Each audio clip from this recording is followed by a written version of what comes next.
Z Maďarska som donesla múky na pečenie chleba, ktoré u nás nemáme a túto som musela vyskúšať ako prvú. Začala som klasicky s miešaním kvásku a vody a keď začal pekne bublinkovať, prisypala som múku a zamiešala ju, kým nevzniklo hrubé cesto. Oproti biohladkej babičkinej, ktorú bežne používam, sa mi táto zatiaľ zdala suchšia a ťažšia, mala by mať vyšší obsah lepku a bielkovín. Cesto som zakryla a nechala oddychovať 1 hodinu. Potom som pridala soľ s trochou vody a mokrými rukami ju zapracovala do cesta a pokračovala som prvým naťahovaním. Už tu som spoznala výrazný rozdiel, cesto bolo oveľa pružnejšie a veľmi príjemne sa s ním pracovalo. Keď sa už ďalej nedalo naťahovať, zakryla som ho a nechala som ho 30 minút oddychovať. Potom som pokračovala ďalším naťahovaním a prekladaním cesta. Vždy si pred prácou s cestom treba navlhčiť ruky, aby sa nelepili.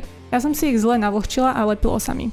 Po prvom naťahovaní už používam na tvarovanie coil foldy, čiže cesto zbieram rukami zo spodu a ťahám ho smerom nahor. Môžem síce pokračovať aj pôvodným spôsobom, ale takto sa vytvorí krajší a hladší povrch. Týmto spôsobom cesto naťahujem ešte 3-krát s 30 minútovými oddychmi medzi jednotlivým naťahovaním. Mimochodom, ak ste zvedaví, ako dopadnú chleby aj zo zvyšných maďarských múk, dajte mi follow, nech vám to neujde. Po poslednom naťahovaní som cesto premiestnila do menšej misky, zakryla ho a dala ho do chladničky na približne 24 hodín.